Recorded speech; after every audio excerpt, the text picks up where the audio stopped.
আজকে আমরা আলোচনা করব বৃত্ত নিয়ে। যে বৃত্তের যে উপপাদ্যগুলো আছে সেটা আমরা এখন ধারাবাহিকভাবে প্রমাণ করব।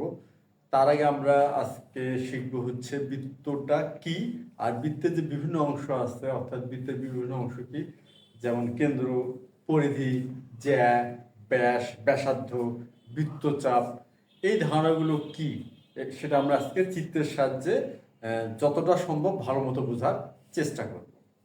এখন আমরা দেখি বৃত্ত কি। বৃত্ত হচ্ছে এমন একটা ক্ষেত্র, মনে করে এই যে একটা বিন্দু, এখানে কি একটা বিন্দু, এখন বিন্দু থেকে আমরা যদি আরেকটা বিন্দু ধারণা নিয়ে আসি, এখানে কি এটা কিন্তু আরেকটি বিন্দু। প্রথম যে আমরা এই বিন্দুটা আঁকলাম বা চিহ্নিত করলাম, এই বিন্দুটা হলো স্থির, এই বিন্দুটা কি হবে? স্থির হবে। আর এটা হবে চলমান, এই বিন্দুটা কি হবে? চলমান। এখানে আমরা পি লিখি আর এখানে ও লিখি। তো ও বিন্দুটা হচ্ছে স্থির, পি বিন্দুটা হচ্ছে চলমান। এখন এই চলমান বিন্দুটা যদি এমন ভাবে চলে বা এমন ভাবে তার অবস্থান পরিবর্তন করে যেন প্রতি ক্ষেত্রে ও এবং পি বিন্দুর যে দূরত্বটা আছে, এই দূরত্বটা কি হয়? সমান থাকে। অর্থাৎ এই যে দূরত্বটা ওপি, ওপি সর্বদা একই থাকে। ওপি কি থাকবে? সর্বদা একই থাকে। এটা হলো সত্য। অর্থাৎ ব্যাপারটা কি, আমি আরেকবার বলতেছি যে এই ও হলো স্থির বিন্দু, পি হলো চলমান বিন্দু, এবং এই পি বিন্দুটা ও বিন্দুকে কেন্দ্র করে বা ও বিন্দুটাকে ঘিরে এমন ভাবে একবার ঘুরে আসছে, যদি এমন ভাবে ঘুরে আসলো যেন প্রতি ক্ষেত্রে ওপি, অর্থাৎ ওপির যে দৈর্ঘ্যটা আছে এটা একই থাকবে, অর্থাৎ এটা কমবেও না বেশি হবে না। এমন যদি হয় সেই ক্ষেত্রে একটি বক্ররেখা পাওয়া যাবে। সেক্ষেত্রে কি একটি বক্ররেখা পাওয়া যাবে। এই যে বক্ররেখাটা পাওয়া গেল, এই বক্ররেখাটাকে আমরা কি বলবো? বৃত্ত বলবো। কখন এটা হবে? যখন ওপি সর্বদা একই থাকবে, ওপি এর দৈর্ঘ্য কম বা বেশি হবে না। তা ঘুরে আসলো, এখানে কি আসলো? ঘুরে আসলো। তাহলে আমরা কি পেলাম? বৃত্ত পেলাম। আমরা পেলাম বৃত্ত। আর আমরা কি পেলাম? বৃত্ত। আমরা এখন কি করব? এই যে প্রতি ক্ষেত্রের দৈর্ঘ্যটা, এই প্রতি ক্ষেত্রের দৈর্ঘ্যটা কি হতে হবে? সমান হবে। প্রতি ক্ষেত্রের দৈর্ঘ্যটা সমান হবে। এই যে স্থির যে বিন্দুটা, এই স্থির যে বিন্দুটা যাকে কেন্দ্র করে চলমান বিন্দুটা একবার ঘুরে আসলো, অর্থাৎ পি বিন্দুটা একবার ঘুরে আসলো ও বিন্দুকে কেন্দ্র করে, এই স্থির এই বিন্দুটার নামই হচ্ছে কেন্দ্র।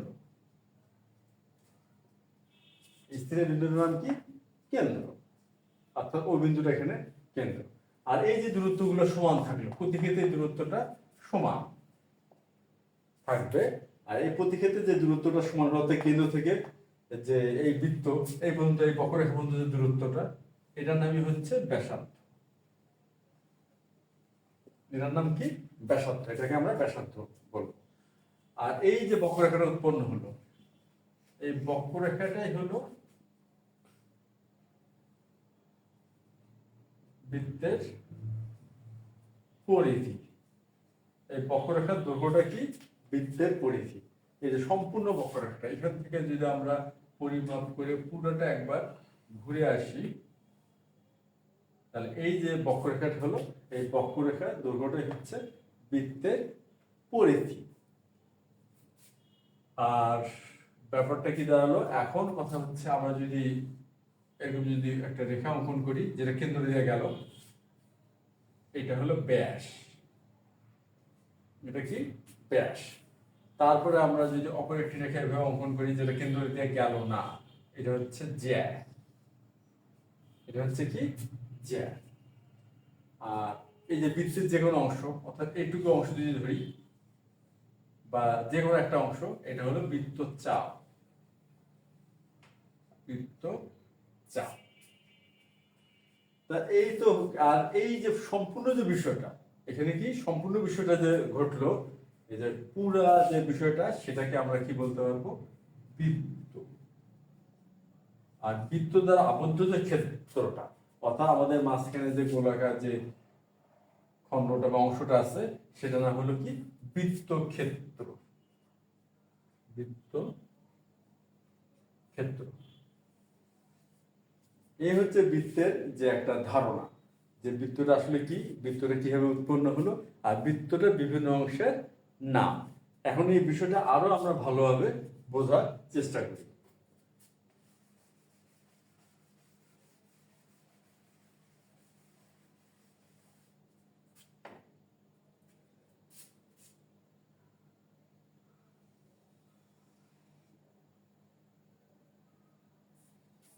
এখন এটা হলো একটা কি? বৃত্ত। এটা হচ্ছে আমাদের একটা বৃত্ত।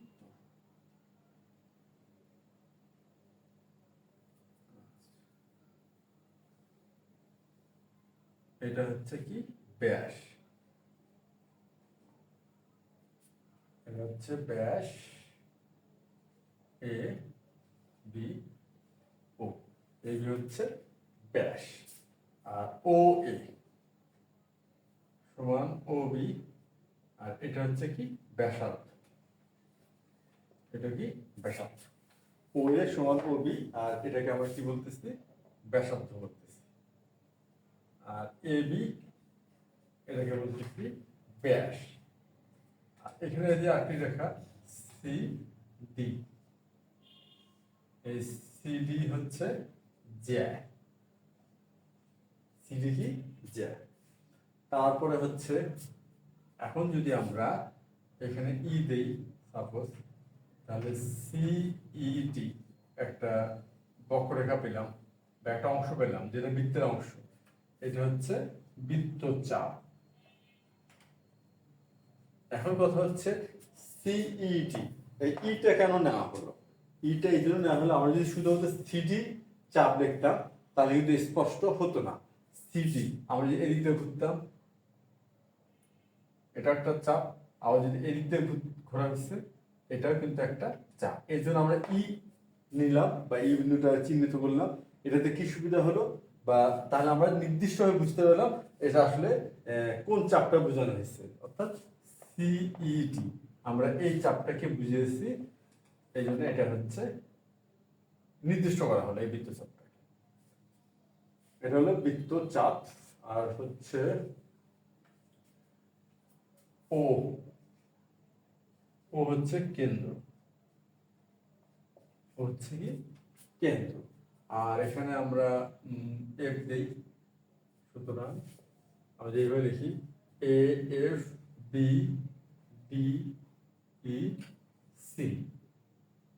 এই যে বিষয়টা, অর্থাৎ A F B D E C, আরো ভালো করে বোঝার জন্য আমরা আরো এ দিলাম, এই ঘুরে আবার এ দিয়ে আসলাম। এই যে বিষয়টা, এটা হলো বৃত্তের পরিধি। বৃত্তের পরিধি, এটার মোট দৈর্ঘ্যটা। অর্থাৎ আমরা এ থেকে শুরু করে এইভাবে যে পুরোটা একবার ঘুরে আবার এতে ফেরত আসলাম, তাতে আমরা কি পেলাম? একটা বক্ররেখা পেলাম, যার দৈর্ঘ্যটাই হচ্ছে বৃত্তের পরিধি। আর এই যে সম্পূর্ণ যে বিষয়টা, অর্থাৎ আমাদের লিখতে পারি A F B D E C, এটা হচ্ছে একটা বৃত্ত যার কেন্দ্র হচ্ছে ও। তাহলে A F B D E C একটা বৃত্ত যার কেন্দ্র হচ্ছে ও। এখন এই তো হলো বৃত্তের বিভিন্ন অংশ। এখন আমরা এগুলোকে সংজ্ঞায়িত করার চেষ্টা করি, অর্থাৎ এগুলোকে আমরা কি করে ব্যাখ্যা দিতে পারি বা ব্যাখ্যা করতে পারি। এটা একটা ব্যাপার আছে। আমাদের চিত্র দিয়ে বুঝলাম যে কোনটা ব্যাস, কোনটা ব্যাসার্ধ, তারপরে কোনটা জ্যা, কোনটা বৃত্তচাপ, কোনটা কেন্দ্র, কোনটি হলো বৃত্তের পরিধি, আর কোনটাই বা বৃত্ত। এখন আমরা এগুলোকে সংজ্ঞায়িত করার চেষ্টা করি। ব্যাস, ব্যাসের বৈশিষ্ট্যটা কি? আমরা ব্যাস দিয়ে শুরু করি। ব্যাসের বৈশিষ্ট্য হচ্ছে যে পরিধিকে ছেদ করতেছে, ব্যাস হচ্ছে একটি অবশ্যই রেখাংশ, যেহেতু এর দুটি প্রান্ত বিন্দু আছে এ এবং বি। আর এটা কি করতেছে, পরিধি দুই প্রান্ত কিন্তু স্পর্শ বা ছেদ করতেছে, এটা একটা কথা। আর দ্বিতীয় কথা হচ্ছে কেন্দ্রগামী, কেন্দ্র দিয়ে যাচ্ছে। তা কি করতেছে, পরিধি দুই প্রান্তকে স্পর্শ ছেদ করে আর কেন্দ্র দিয়ে যায়, সেটা হচ্ছে ব্যাস। এটা হলো ব্যাসের বৈশিষ্ট্য। এখন কথা হচ্ছে যে ব্যাসার্ধ। ব্যাসার্ধটা কি, আমরা দেখি ও এ। ও এ আমরা যে বৃত্তের যে সংজ্ঞা বা প্রাথমিক যে আলোচনা করলাম, যে একটা স্থির বিন্দু অপর একটি চলমান বিন্দু সর্বদা সমান দূরত্ব বজায় রেখে একবার ঘুরে আসছে। তাহলে এই যে দূরত্বটা এটা সমান, এই দূরত্বটা কিসের, কেন্দ্র থেকে পরিধির দূরত্ব, অর্থাৎ কেন্দ্র থেকে পরিধির যে কোনো বিন্দু দূরত্ব। কারণ আমরা এটার উপর কিন্তু খুব বেশি জোর দিচ্ছি, এই দৈর্ঘ্যটা বা দূরত্বটা সবসময় কিন্তু সমান হতে হবে। এটা যদি কম বেশি হয় তাহলে কিন্তু বৃত্ত হবে না। তাই যদি হয় তাহলে পরিধির উপর আমরা যতগুলো বিন্দু ধরি না কেন, অর্থাৎ আমরা যেগুলো যোগ করি, প্রতিটা পরিধির উপর যতগুলো বিন্দু আছে আমরা যোগ করতে থাকি, তাহলে কিন্তু এই প্রতিটা দৈর্ঘ্যই আমাদের সমান হবে। এটা হচ্ছে ব্যাসার্ধের সবচেয়ে বড় বৈশিষ্ট্য। এটা কি হবে, দৈর্ঘ্য সমান, অর্থাৎ কেন্দ্র থেকে পরিধির যে কোনো বিন্দু দূরত্বটা হচ্ছে ব্যাসার্ধ। এবং আমরা একটা বিষয় খেয়াল করি যে ওএ আর ওবি সমান, কারণ একই বৃত্তের ব্যাসার্ধ। সুতরাং আমরা কি বলতে পারবো যে এবি সমান এও যোগ ওবি, তারপরে এও যোগ এও অর্থাৎ 2AO। তারপরে কি দাঁড়ালো, ব্যাস হলো ব্যাসার্ধের দ্বিগুণ। ব্যাস আর ব্যাসার্ধের মধ্যে সম্পর্ক কি, যে ব্যাস ব্যাসার্ধের দ্বিগুণ, বা আমরা যদি বিপরীত করে বলি ব্যাসার্ধ হলো ব্যাসের অর্ধেক। এই যে ধারণাগুলো, এটা গাণিতিকভাবে দ্বারা করা যায়, সেন্স দ্বারাও কিন্তু ব্যাপারটা দাঁড়ায়, আর গাণিতিকভাবে তো অবশ্যই দাঁড়াবে, এবং আমরা গাণিতিকভাবে দাঁড়া করলাম। তারপরে এখন আমরা দেখি জ্যা।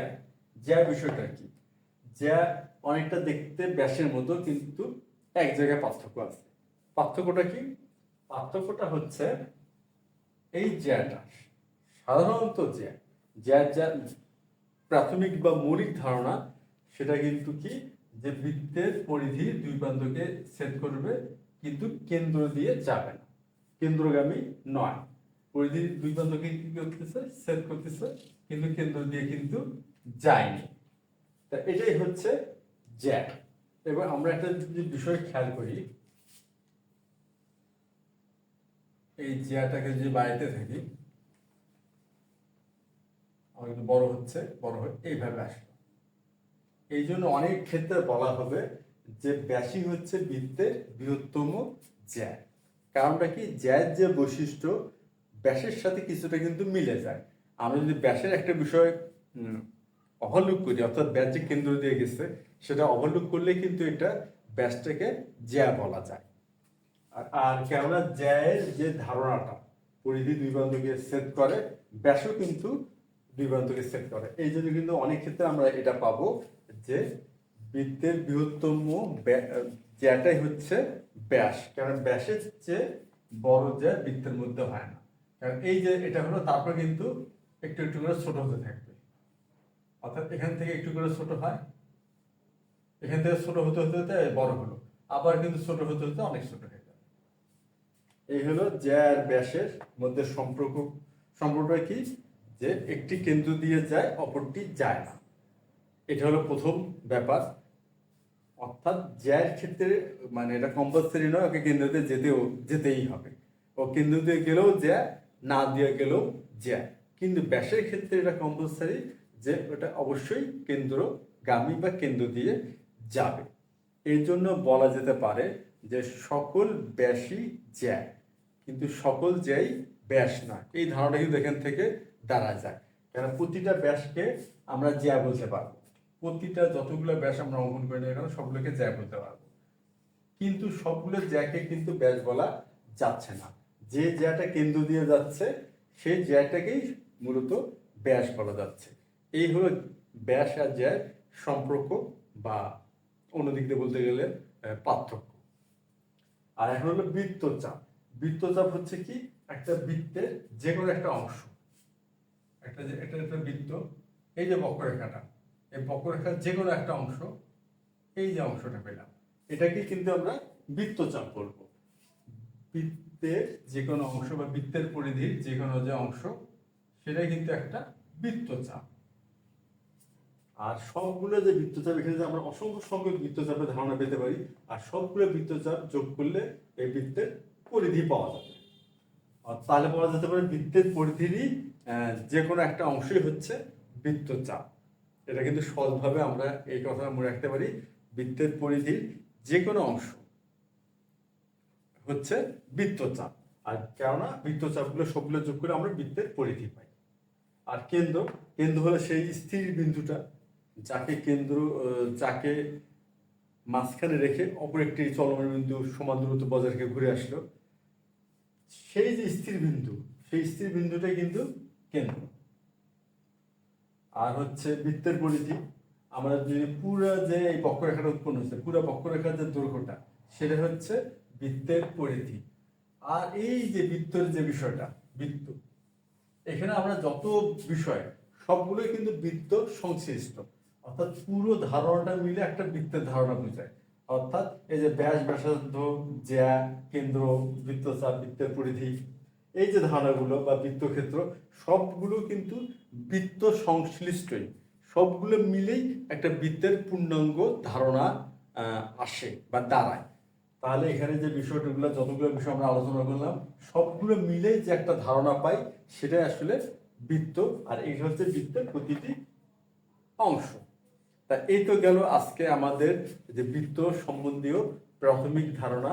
আর এরপরে আমরা আরো কিছু ধারণা আছে, যেটা আমরা পরবর্তী ক্লাসে আলোচনা করব। তো আজ এ পর্যন্তই, ধন্যবাদ।